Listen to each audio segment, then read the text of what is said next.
Shri Raju P Nair Murali മന്ദിരത്തിലേക്ക് പോകുന്നു. അദ്ദേഹം പറയുന്നത് കഴിഞ്ഞ 2019 തന്നെ എനിക്ക് മുരളി മന്ദിരത്തിൽ ചേർന്ന് കെ കരുണാകരൻ്റെ സ്മൃതി മണ്ഡപത്തിൽ പുഷ്പാർച്ചന നടത്തണമെന്ന് ആഗ്രഹമുണ്ടായിരുന്നു.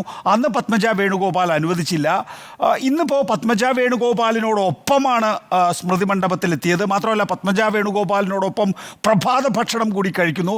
മാത്രമല്ല ഈ പറയുന്ന പൊളിറ്റിക്കൽ സ്റ്റേറ്റ്മെൻ്റ് ഒക്കെ അവിടെയാണ് നടത്തുന്നത്. നോക്കൂ, കോൺഗ്രസിലേക്ക് ഇതിനകം തന്നെ പത്മജ വേണുഗോപാൽ കുറച്ച് കോൺഗ്രസ്സുകാരെ ഇതേ സ്മൃതി മണ്ഡപത്തിൽ വെച്ച്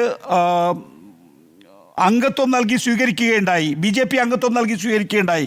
ഇവിടെ ഒരു കോൺഗ്രസിലേക്കുള്ള പാലമിടൽ കൂടി ഇതിൻ്റെ ഭാഗമായി നടക്കുന്നുണ്ടോ എന്ന കാര്യം കോൺഗ്രസ് പരിശോധിക്കേണ്ടതല്ലേ ശ്രീ രാജു പി നായർ? അല്ല, അത്തരത്തിന്റെ ഒന്നും ഒരു പരിശോധന ആവശ്യമൊന്നുമില്ല. ഇപ്പൊ ഇവിടെ ശ്രീ രാഹുൽ ഈശ്വറും ജോർജ് പടിപ്പാറയും അതുപോലെ തന്നെ ഒരു പരിധിവരെ വലതു നിരീക്ഷകനും ഒക്കെ ഇവിടെ പറഞ്ഞത് ഇദ്ദേഹം ഹൃദയം കൊണ്ട് സംസാരിക്കും എന്നുള്ളതാണ്. അങ്ങനെ ഹൃദയം കൊണ്ടാണോ ഇദ്ദേഹം സംസാരിക്കുന്നത്? നമുക്ക് വളരെ കൗശലത്തോടു കൂടിയല്ല ഇദ്ദേഹം ഓരോ സ്ഥലത്ത് ചെല്ലുമ്പോൾ ഓരോ രീതിയിൽ സംസാരിക്കും, ഓരോ രീതിയിൽ പെരുമാറും. ലൂർദ് മാതാവിന്റെ മുമ്പിൽ ചെന്ന് അവര് അവിടെ കൊന്ത സമർപ്പിച്ച് അവിടെ ഒരു പാട്ട് പാടണമെന്ന് ആലോചിച്ചെത്തിയിരിക്കുക. അതിന്റെ രാഷ്ട്രീയം കൃത്യമായിട്ട് അറിയുന്ന ആളാണ് സുരേഷ് ഗോപി.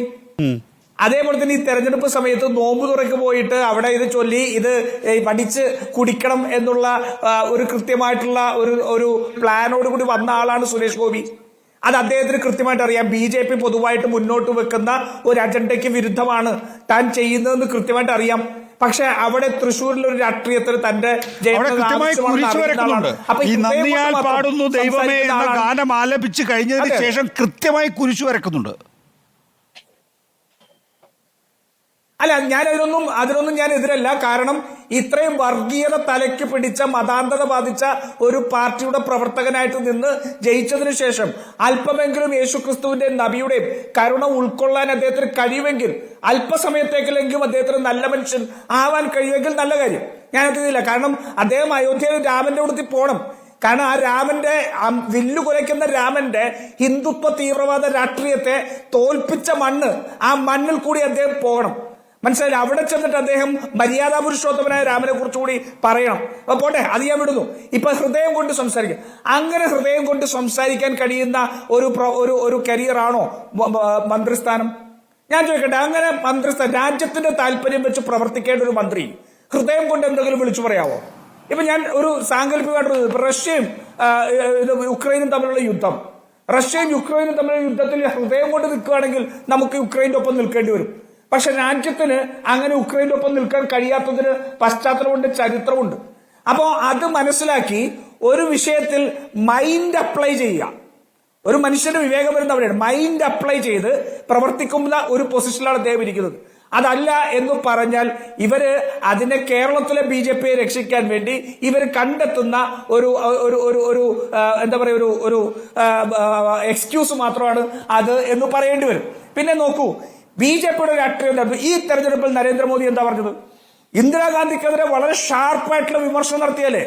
കച്ചിത്തീവിന്റെ കാര്യത്തിൽ, മിസോറാമിലെ 1966 നടന്ന സൈനിക നടപടിയുടെ കാര്യത്തിൽ, അതുപോലെ തന്നെ ബ്ലൂ സ്റ്റാർ ഓപ്പറേഷന്റെ പേരിലെല്ലാം ഇന്ദിരാഗാന്ധി ഈ രാജ്യത്തെ ഒറ്റുകൊടുത്തുവെന്നും ഇന്ദിരാഗാന്ധി ഈ രാജ്യത്തിന്റെ എതിരായിട്ട് പ്രവർത്തിച്ചുവെന്നും വരുത്തി തീർക്കാൻ ശ്രമിച്ച ഒരു നരേന്ദ്രമോദിയാണ് നമ്മൾ കണ്ടത്. ഇവരുടെ രാഷ്ട്രീയം 2012 മുതൽ ഇവർ ഉയർത്തിയത് മുഴുവൻ നെഹ്റു കുടുംബത്തിനെതിരായിട്ടുള്ള പകയുടെ പേരിലാണ്. അവിടെയാണ് ശ്രീ രാജു പി അബ്രഹാം, താങ്കൾ അടുത്തിടെ സർസംഘചാലക് മോഹൻ ഭാഗവത് നടത്തിയ പ്രസംഗം വായിക്കേണ്ടത്. ഒരു ശരിയായ സ്വയം സേവകന് അഹങ്കാരമുണ്ടാകില്ല എന്നാണ് അദ്ദേഹം പറയുന്നത്, ധാർഷ്ട്യം വരില്ല എന്നാണ് പറയുന്നത്. ഇവിടെ കോൺഗ്രസ് പാർട്ടിയുടെ ഏറ്റവും സമുന്നതയായിട്ടുള്ള നേതാവ് ഇന്ദിരാഗാന്ധിയെ, കേരളത്തിലെ ഏറ്റവും സമുന്നതനായ നേതാവ് കെ കരുണാകരനെ വാഴ്ത്തിപ്പാടുകയാണ്. നോക്കൂ, മറുഭാഗത്തുനിന്ന് ആ നിലയിലുള്ള അനുഭാവപൂർണമായ, സുരേന്ദ്രൻ തന്നെ പറഞ്ഞിട്ടുള്ളത് ചിലപ്പോൾ മരിച്ചുപോയിട്ടുള്ള മുഖ്യമന്ത്രിമാരെക്കുറിച്ചും പ്രധാനമന്ത്രിമാരെക്കുറിച്ചും ഒക്കെ നല്ല വാക്കുകൾ പറയും. അതിനൊന്നും വലിയ കാര്യമായി ഗൗനിച്ചെടുക്കേണ്ടതില്ല എന്നല്ല. ഈ അഹങ്കാരത്തിനിടയിൽ ഇത്തരത്തിലുള്ള നീരുറവകൾ സ്വാഗതം ചെയ്യല്ലേ വേണ്ടത് നിങ്ങൾ കോൺഗ്രസ്സുകാര്? നികേഷ്, ഒന്ന് സുരേഷ് ഗോപി എന്ന് പറയുന്ന വർഗീയവാദി, മണിപ്പൂരിൽ നമ്മുടെ ക്രിസ്ത്യൻ സഹോദരങ്ങൾ കൊല്ലപ്പെട്ടപ്പോൾ, അവിടെ പള്ളികൾ ആക്രമിക്കപ്പെട്ടപ്പോൾ 24 മണിക്കൂർ കൊണ്ട് ഏകദേശം 236 പള്ളികളാണ് ആക്രമിക്കപ്പെട്ടത്. അപ്പോഴൊന്നും ക്രിസ്ത്യൻ സമൂഹത്തിന് വേണ്ടി ശബ്ദിക്കാതിരുന്ന സുരേഷ് ഗോപി ഇവിടെ ചെന്ന് കാണിക്കുന്ന നാടകൾ, ഇതിന്റെ ഒരു ആനുകൂല്യവും കോൺഗ്രസ് പാർട്ടിക്ക് വേണ്ട. ഞങ്ങൾ ഏറ്റവും ശക്തമായിട്ട് നേരിടാൻ പോകുന്ന ഒരു വർഗീയ തീവ്രവാദി ആണ് സുരേഷ് ഗോപി. അതിനകത്ത് ഒരു സംശയവും വേണ്ട. അത് ഇപ്പൊ നികേഷ് RSS കുറിച്ചുകൂടെ പറഞ്ഞു. ഞാൻ കൃത്യമായിട്ട് അതിനെ സംബന്ധിച്ച് ഒരു പോസ്റ്റ് ഇട്ടിരുന്നു. RSS നരേന്ദ്രമോദിയുടെ അഹങ്കാരത്തെ ചോദ്യം ചെയ്യുകയല്ല. ഒരൊറ്റ കാര്യം നികേഷ് മനസ്സിലാക്കിയോളൂ, RSS നരേന്ദ്രമോദി എന്നുള്ള പരീക്ഷണം അവസാനിപ്പിച്ചു എന്ന് മാത്രമാണ് അതിനർത്ഥം. അതല്ലെങ്കിൽ കഴിഞ്ഞ 10 വർഷവും അതിന് 2 വർഷം മുമ്പും ഈ പറയുന്ന രാജ്യത്ത് വിഭാഗീയത ഉണ്ടാക്കി കള്ളത്തരം പറഞ്ഞെന്താ പുതിയ സാങ്കേതിക RSS അങ്ങനെ ഒരു നരേന്ദ്രമോദി അമിത്ഷാ പരീക്ഷണം അവസാനിപ്പിച്ചു എന്നുള്ള ഒരു സൂചനയും ഒരു ലേഖനത്തിലോ അല്ലെങ്കിൽ ഒരു പ്രസ്താവനയിൽ നിന്നോ ഞാൻ കണ്ടിട്ടില്ല. ശ്രീ രാജു പി നായർ, നികേഷ്, ആ സൂചന ആ പ്രസ്താവന തന്നെയാണ്. ഇല്ല, സൂചന ആ പ്രസ്താവന തന്നെയാണ്. ഞാൻ ചോദിക്കുന്ന ഒറ്റ കാര്യം, 2012 മുതൽ നരേന്ദ്രമോദിയെ ഇന്ത്യയുടെ പ്രധാനമന്ത്രി BJPയുടെ പ്രധാനമന്ത്രിയായിട്ട് സ്ഥാനത്തേക്ക് അവതരിപ്പിച്ച മുതൽ നടന്നിട്ടുള്ള വിഭാഗീയതയെ സംബന്ധിച്ച് അസത്യ പ്രചരണത്തെ കുറിച്ച് 12 വർഷം ഒരക്ഷരം മിണ്ടാൻ മോഹൻ ഭാഗവതിന്റെ വായിൽ എന്തായിരുന്നു? പഴമായിരുന്നോ? എന്താ അദ്ദേഹം മിണ്ടാതിരുന്നത്? ഈ രാജ്യത്ത് വാജ്പേയിയെ വെച്ചൊരു മൃദു ഹിന്ദുത്വ പരീക്ഷണം പരീക്ഷിച്ചു നോക്കി. അതൊറ്റ പ്രാവശ്യം നിന്നുള്ളൂ. അത് കഴിഞ്ഞപ്പോ തീവ്ര ഹിന്ദുത്വ പരീക്ഷണം ആണ് വേണ്ടത് എന്ന് മനസ്സിലാക്കിയ.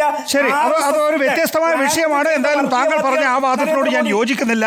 RSSന്റെ നയങ്ങൾ, RSSന്റെ അജണ്ട ഏറ്റവും നന്നായി നടപ്പാക്കാൻ കഴിയുക മോദിയിലൂടെയും ഷായിലൂടെയുമാണ്. ശരിപ്പോ ചില കമ്മ്യൂണിക്കേഷൻ നടക്കുന്നുണ്ടാകില്ലായിരിക്കാം, അതിലുള്ള അതൃപ്തി ആയിരിക്കാം ഒരുപക്ഷെ വ്യത്യസ്ത RSS നേതാക്കളും ഓർഗനൈസറും നടത്തിയിട്ടുണ്ടാവുക. പക്ഷെ അതിനപ്പുറത്തേക്ക് RSS അമിത്ഷായെയും നരേന്ദ്രമോദിയെയും നീക്കം ചെയ്യുന്ന രീതിയിലുള്ള ഒരു കൂ ഏർപ്പെടുത്തും എന്നുള്ളത് വെറും മോഹം മാത്രമാണ്, വ്യാമോഹം മാത്രമാണ് എന്നാണ് എന്റെ അക്കാര്യത്തിലുള്ള അഭിപ്രായം. ഞാൻ വരാം, അതല്ല നമ്മുടെ വിഷയം എന്നുള്ളതല്ലേ. ഇല്ല, ഞാൻ വരാം.